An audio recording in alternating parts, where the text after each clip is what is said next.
Hi guys, my name is Bethany and this is a Faye in the Life. It is now October, which means pumpkin spice season is here. I've gathered 6 pumpkin spice recipes that I'm going to make today, as well as a coffee recipe, which is my current go-to for pumpkin spice season. I'll link each recipe down below so you can check them out for yourself. Some of the recipes are from the WW app, and I did make some substitutions in them based on my preferences in baking. Just be aware you do have to be a WW member in order to see the WW recipes. I have my oven preheated and I am ready to bake, so I hope you are too. Let's get started. These pumpkin spice overnight oats makes 2 servings. You're going to need 1 cup of oats, 1 cup of protein shake, 1 tablespoon of a brown sugar substitute, 1 tablespoon of pumpkin spice, and 1 tablespoon of pumpkin. You'll need a container that has a lid and is airtight. Go ahead and add in all of the ingredients and combine them well. This is pretty close to my standard overnight oats recipe that I eat very often for breakfast, but the addition of the pumpkin and pumpkin spice really elevated this as a nice fall breakfast treat. I'll definitely be making these again. Place on the lid and leave in the fridge overnight. The next morning, take them out of the fridge, and I'm going to have half of the container, which is 1 serving. It's 5 personal points for me, and I'm going to go ahead and top that with some fat-free whipped cream and pumpkin spice. You can always have the whole thing for 9 personal points. If oats are a 0-point food for you, these could be lower. These pumpkin spice cupcakes came out to 4 personal points. You'll need a box of spice cake mix, a can of pumpkin, and I'm going to use Pillsbury sugar-free frosting for the topping. Preheat your oven to 375. You're going to combine the spice cake mix and the pumpkin puree. Do not add any other ingredients. Line a muffin tin and add the mix to the muffin tin. You'll bake this for about 18 to 20 minutes, or according to your box directions for cupcakes, or you can check with a toothpick. When it comes out clean, you'll know they're done. Once they're done, you're going to remove them and cool completely before frosting. You also have the option to just use these as muffins instead of cupcakes.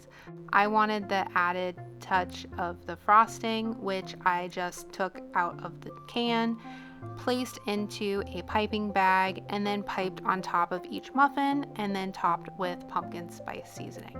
This made 24 cupcakes and they were 4 personal points each with the frosting. I really felt like the frosting brought these together, and I have been enjoying these as a fall dessert. I'll definitely make these again.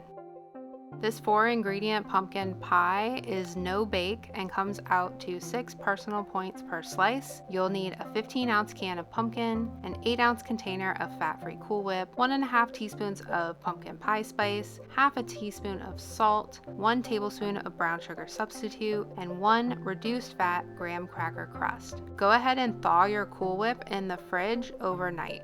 Combine everything in a large bowl. I chose to add a tablespoon of brown sugar substitute because when I tasted the batter just with the whipped cream and the pumpkin, it was just not sweet enough for me. Once everything is well combined, scoop that into your pie crust and then cover it and freeze until it's firm. This takes about 3 or 4 hours. I left mine in overnight, and then the next day I took it out and let it stand at room temperature for about 10 minutes before slicing. I did add some fat-free Ready Whip whipped cream and sugar-free caramel sauce on top of mine. This does not taste like your traditional pumpkin pie. It is very subtly sweet and very heavy on the pumpkin flavor. I do prefer an actual pumpkin pie, but if you really enjoy pumpkin flavor, this may be up your alley. I make a low sugar, Weight Watchers friendly pumpkin pie that comes out to 6 personal points per slice, so I think I would rather have that versus this one. These pumpkin spice bagels with pumpkin spice cream cheese are 3 personal points per bagel and 2 personal points per serving of cream cheese. You're going to need 1 cup of whole wheat flour, I don't have a self-rising flour, so I'm going to use 1.5 teaspoons of baking powder and half a teaspoon of salt as well. I'll use 1 cup of non-fat Greek yogurt. You can use plain or a pumpkin spice flavor like I found. 1 tablespoon of pumpkin spice and 1 tablespoon of a brown sugar substitute. Go ahead and preheat your oven to 350 degrees. Combine all of your dry ingredients and then add in your yogurt. Mix everything until it's well incorporated and a dough forms. Split into 4 equal portions, either rolling out into circles or using a donut or bagel tin like I have. Bake these for about 20 minutes until they start to brown on top. You can store these in the fridge in an airtight container and slice and toast when you're ready to eat.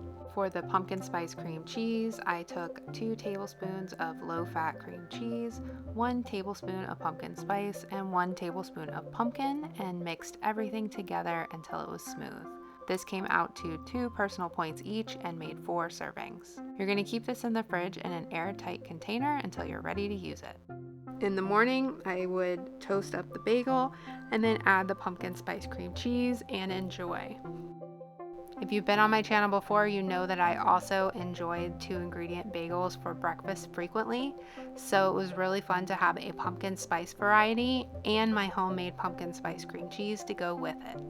This pumpkin spice pudding dip is 2 personal points. You'll need a pack of sugar-free vanilla pudding, a 1/4 cup of pumpkin, half a tablespoon of pumpkin spice, and then an apple to dip in it. You're going to combine the pudding, pumpkin, and pumpkin spice until smooth and well incorporated. Serve with sliced apples and enjoy. You can't get any easier than this. You'll store this in the fridge in an airtight container if you're making it ahead of time. I found that I didn't even need the whole serving for a medium-sized apple.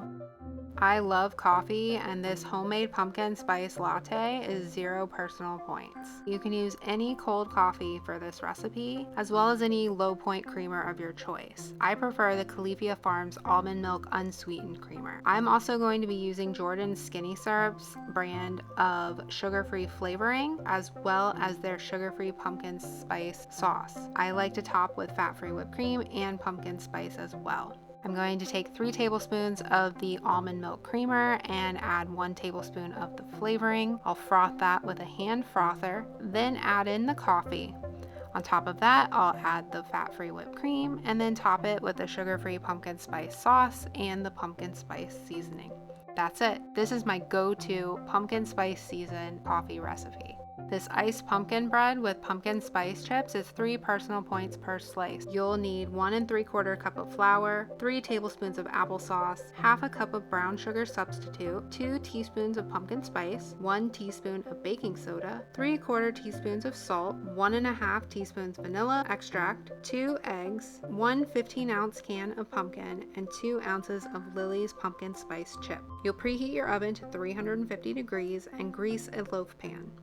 Combine all of the dry ingredients and whisk together and set aside. Combine all of your wet ingredients and then you're going to add in your dry ingredients in equal parts. Make sure everything is well incorporated before adding in additional dry ingredients. The batter will become very thick and hard to stir. Once all of the dry and wet ingredients are combined, go ahead and fold in the pumpkin spice chips with a spatula. Add to your loaf pan and bake for about 55 minutes to an hour until a toothpick inserted in the center comes out clean. You're going to cool it completely before icing. For the icing, I used a 1/4 cup of confectioner sugar substitute, 2 tablespoons of almond milk, and 2 tablespoons of low-fat cream cheese. You may need more almond milk, or you can even use water to thin out the icing to get the right consistency. You'll combine everything together until it's smooth, and then once your pumpkin bread is completely cooled, you'll go ahead and spoon that on, spread it out, and then let that set. Once set, slice up your pumpkin bread and enjoy. I think my favorite recipe by far was the pumpkin spice cupcakes. And I love the pumpkin spice bagels for breakfast with the pumpkin spice cream cheese. I hope you enjoyed this video and found a recipe that you might want to try for yourself. Comment down below and let me know which recipe looked the best to you, or if you've tried one of them, let me know what you thought. Make sure you hit the thumbs up if you enjoyed this video and subscribe to my channel for new videos every week. Thanks for stopping by today, and I'll see you guys soon. Bye!